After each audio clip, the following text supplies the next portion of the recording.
Hey, I don't think this show's gonna be very good. Dude, it's a free show. What do you want? Just to feel great about it? Oh, Well, regardless, you guys do have to go on stage. hey, listen. It's gonna be a bad MegaMek video. I got a cold. So does Pickles, so does Squiscar, so does Murderface, and we don't even want to be here. Tell them just to lower their expectations. It's not gonna be great. Cut the set less than half. At least. We should just do one song. Okay, that's enough of that. Hello, everyone. I'm back. I'm not sorry for how long this took, even though I probably should be. I got a new job, wrestling and juggling my responsibilities as a, real life person. It takes a bit of time. So, without any more ado, let's just get into how we can pick up MegaMek. Now, this is a process that can, at parts, be rather straightforward, and other parts a bit frustrating. First off, you go to megamek.org, and then you select the Downloads tab, select the most recent version available to you for MechHQ. Note, I said MechHQ, not MegaMek, while we are trying to get MegaMek. MechHQ also includes a program which allows you to keep track of and run campaigns, and MegaMek Lab allows you to modify the files. More on those in a bit. Now, while the file may download fast, because it is not very large, you'll also notice that it, once you have downloaded it, can't be played. That's because you've got to extract it from the archive file that they've given it to you in. Just extract it, all good. Now, you'll notice that this is where it takes a long time. Thanks to the upward of 21,000 tiny files of color swatches, unit sprites, and, unit files, we're going to be here for a while. So, take the time to download the required Java program.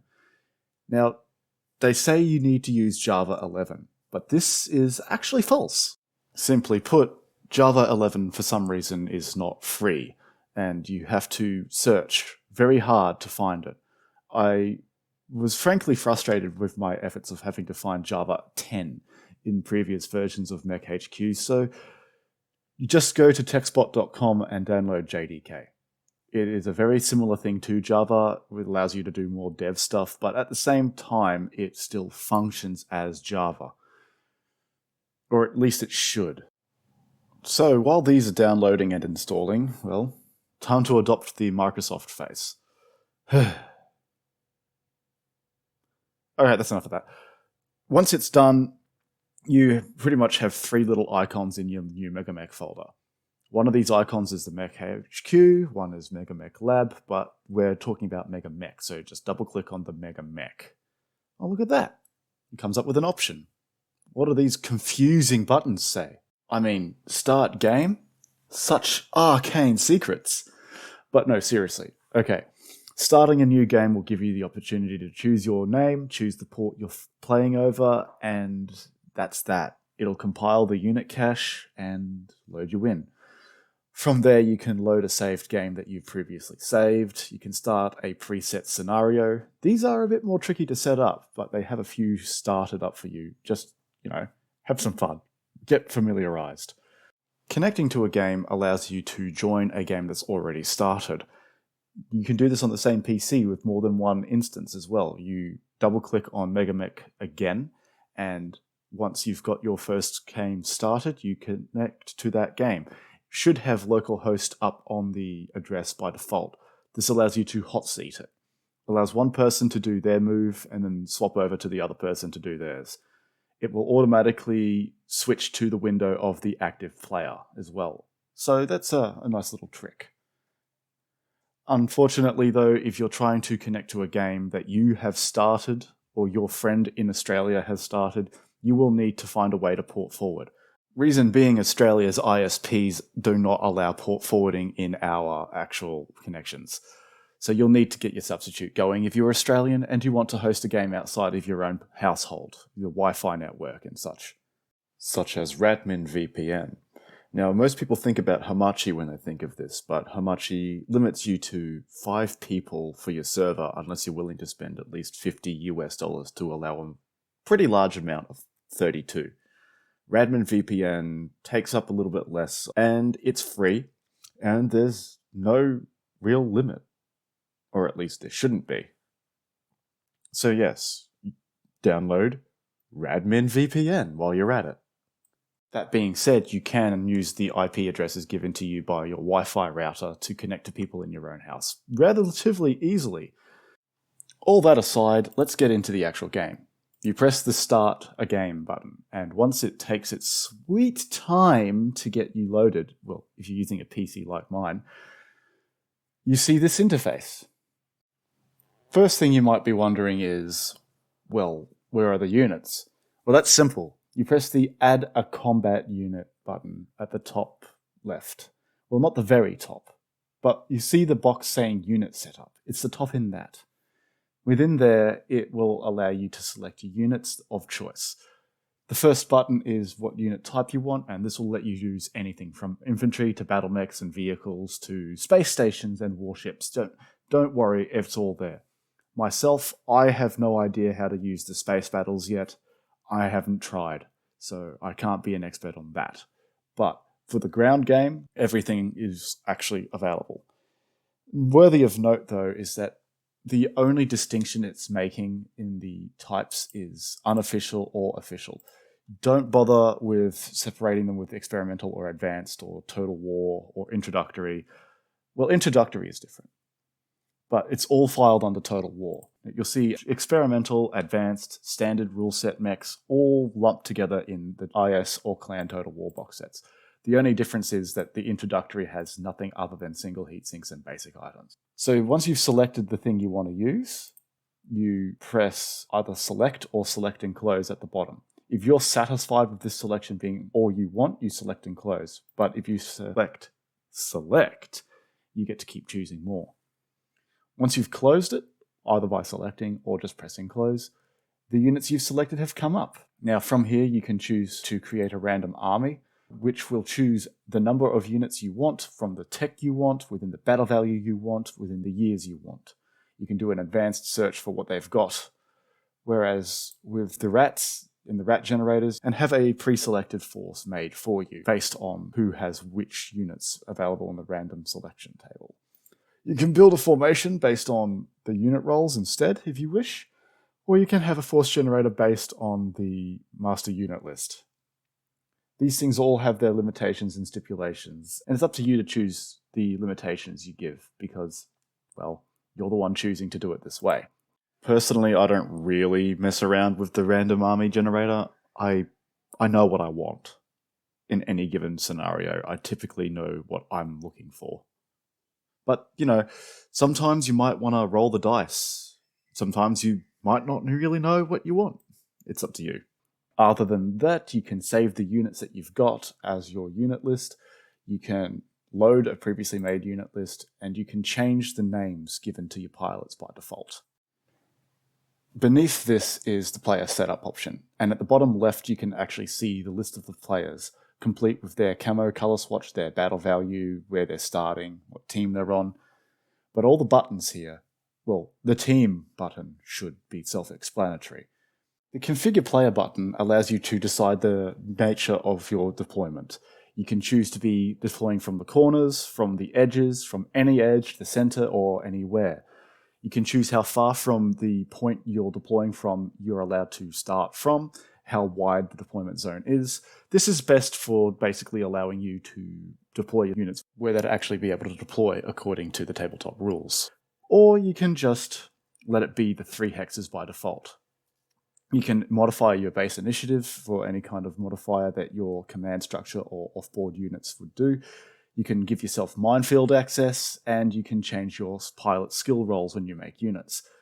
Now, it'll default to modified total warfare, and this will give you sometimes funny piloting abilities. You can change it to constant or modified constant. I would recommend modified constant, as then it at least allows for factional bonuses at the time of this recording.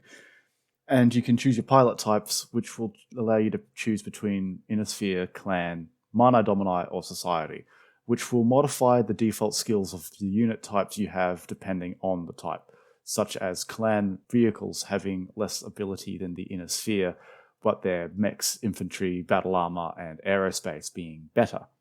The skill level will determine what you have for your skill by default. Regular is the standard, and it is the 4-5 standard. Veteran is the 3-4, and so on. And if you're using something other than constant or modified constant, it allows you to also toggle piloting and gunnery being the same X+1. It's not so bad. And then it allows you to report your rounds to an email address, which, why bother? From there, you can choose to add a bot. And with the bot, you can name it, you can give it its behavioral patterns, you can make it choose to also withdraw when it's crippled, or you can make it so that it's fleeing, so you can do a pursuit mission. It has a lot of preset configs for its behavior patterns, and you can choose to make it have a hex that it chooses to go to, or a unit that it chooses to attack. Note, you must have the unit you wish for it to attack already there, so you can actually put in the unit ID. And other than that, the little square to the right of these buttons will allow you to choose your camouflage pattern. This is the little graphic that goes over all your sprites, and it will modify the black and white sprite with this inner reductive pattern. So if you're trying to make your own, you need to make them have a little bit of lightness, otherwise details go to black very quickly. Now, there's also the option to change your units around.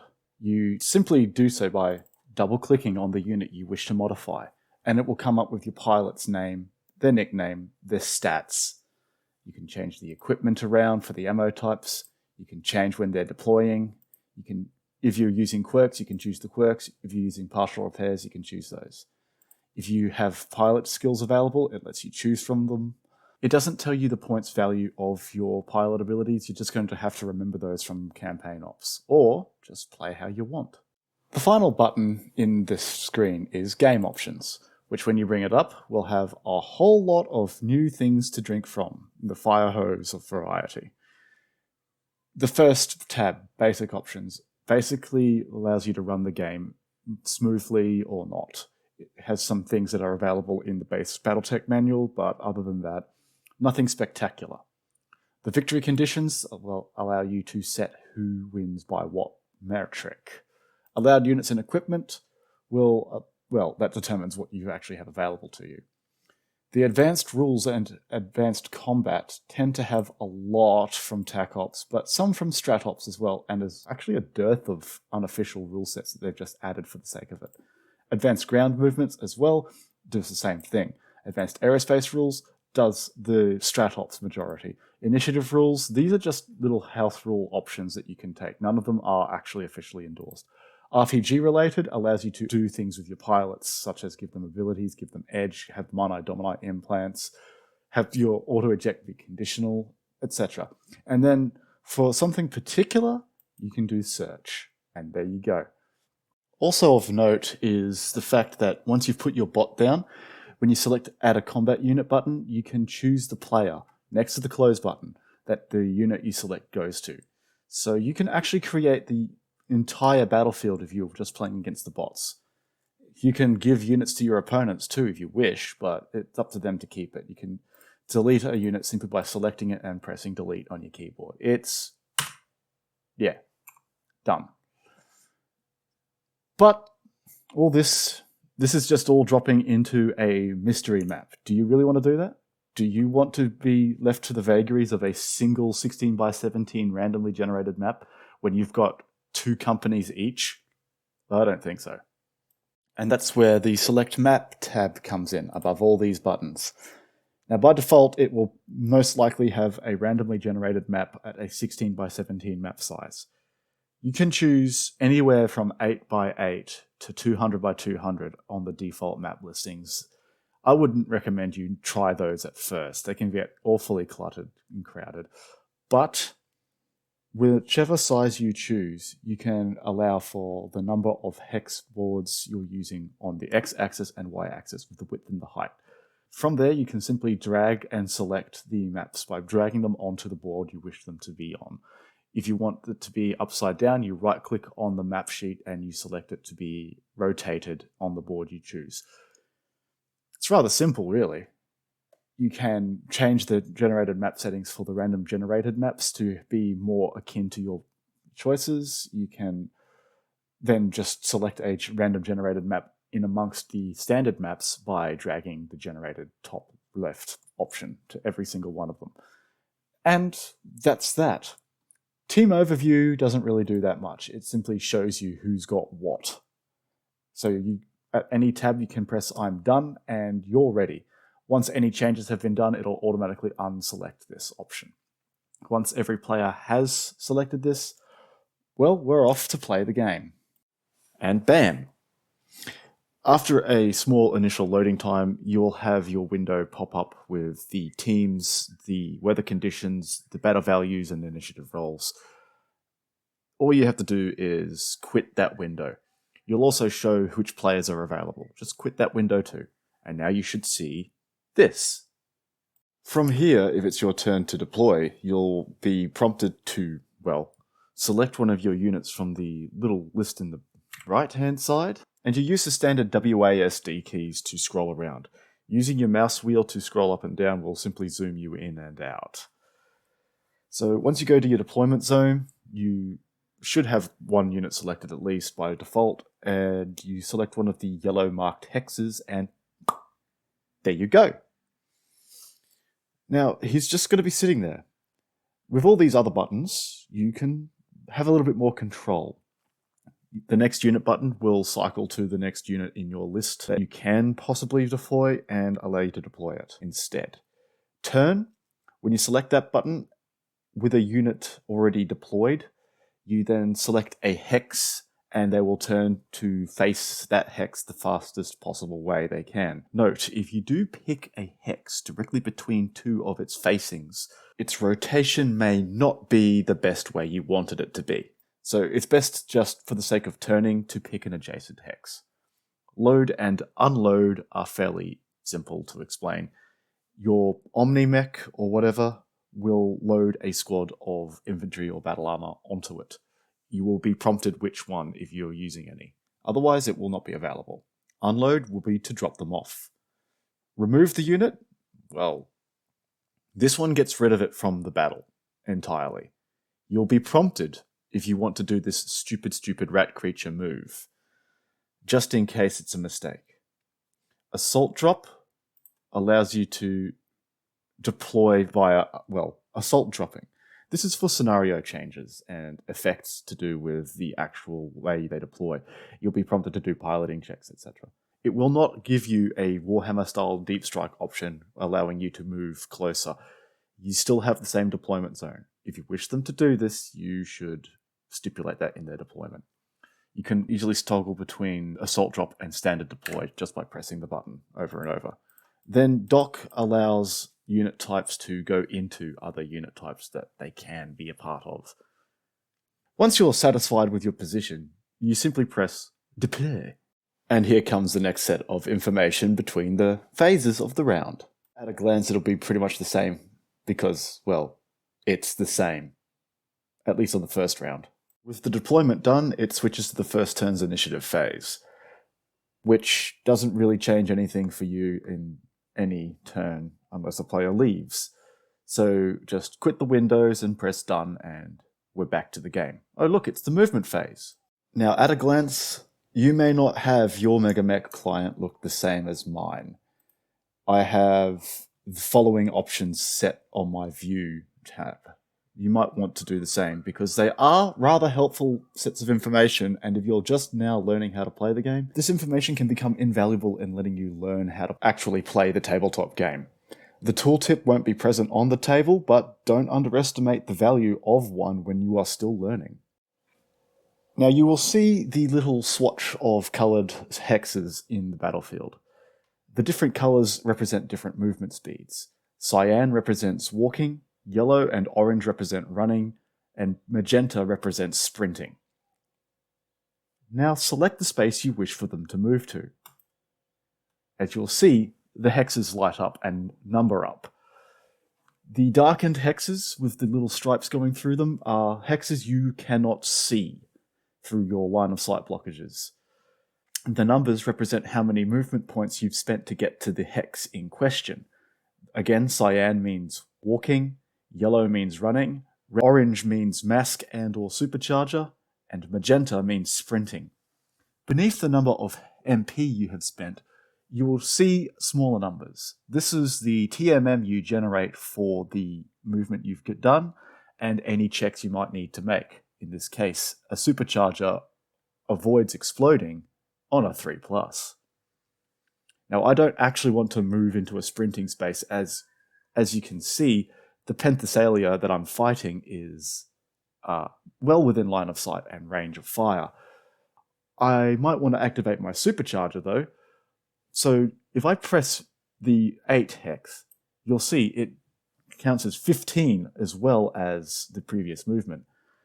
This is by design. If you want to go back, you must press escape, which cancels all the movement you have done so far. Select the hex again, and if you have gone through a series of hexes, you might want to be very careful in what you're doing. There may be a requirement for you to select a number of hexes to get the right path for what you seek to do. That's okay. If it screws up, you just press escape and try again. Take your time. Don't get too rushed. Just think. This is a video game version of the tabletop, and if you're fighting against a bot, there's no one getting frustrated and impatient. So once you've selected the right hex and path for you, you select the move button.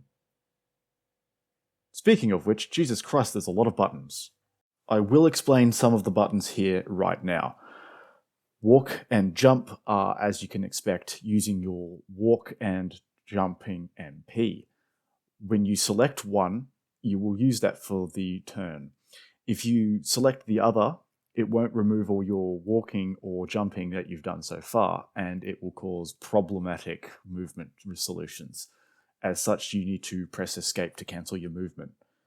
Charging and DFA is essentially the same thing, but as per the combat maneuver. Going prone lets you fall without taking damage, getting up lets you get back up. Duh. Hull down, if you have the option, will allow you to crouch your mech. Load and unload and turn are much the same as they are in the deployment phase. Climb is necessary if you want to use a bridge rather than walk straight onto the ditch in front of you. And unjamming your rack allows you to regain the use of a jammed autocannon if you use walking or stationary MP. And if you fail, it will not allow you to fire any of your weapons in the next firing phase. When you're done, select the button labeled Move.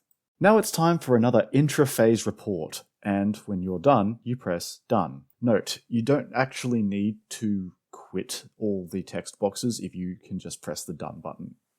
And now we're into the shooting phase. Here you will see, if you have my same tooltips, the range bands of the currently selected weapon. The unit that you've currently selected will be the unit from which the range bands issue.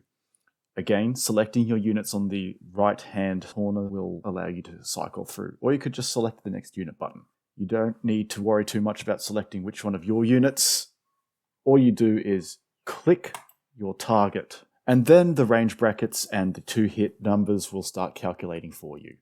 But holy crap, there's a lot of buttons. Next unit was already explained, but twist allows you to torso twist your unit. You select it, then select the hex you wish to twist to, much in the same way as turning. Of course, unlike turning, this won't change your hit tables for receiving shots, but it will change the available areas to shoot at. Fire will fire the currently selected weapon at the currently selected target, and skip will have the currently selected weapon not fire. Next target will cycle through to the next available target in your line of sight. Mode is for weapons with multiple options, such as indirect or direct fire. Flipping your arms will cause things with no lower arm or hand actuators to make their arm-mounted weapons fire backwards. Searchlight, well, it activates your searchlight. Spot allows you to spot for indirect fire, and you must select this before firing your weapons. Find Club allows you to spend your shooting phase rustling around on the ground or in the trees that you stand in for a temporary club.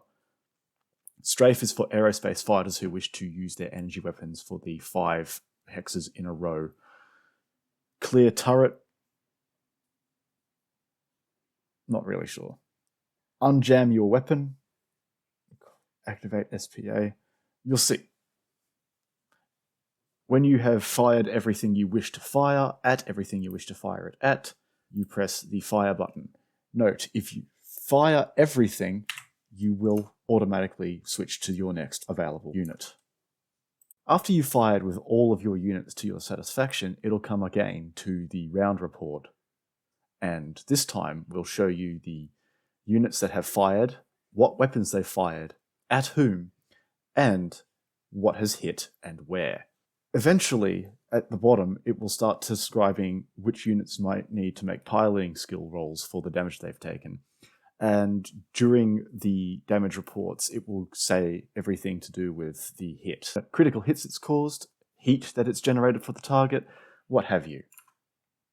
Once satisfied with the round report, press Done. This then goes into the physical attack phase.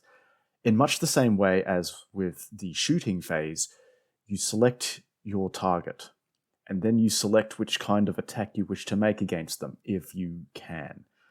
Then, once you have selected, you press the attack button. If you cannot or will not make a melee attack, you simply press skip attacks instead. After the physical attack phase is over, it does the round report again, and this time it will be at the heat phase, where you gain your heat, sink your heat, and do any checks you need to make.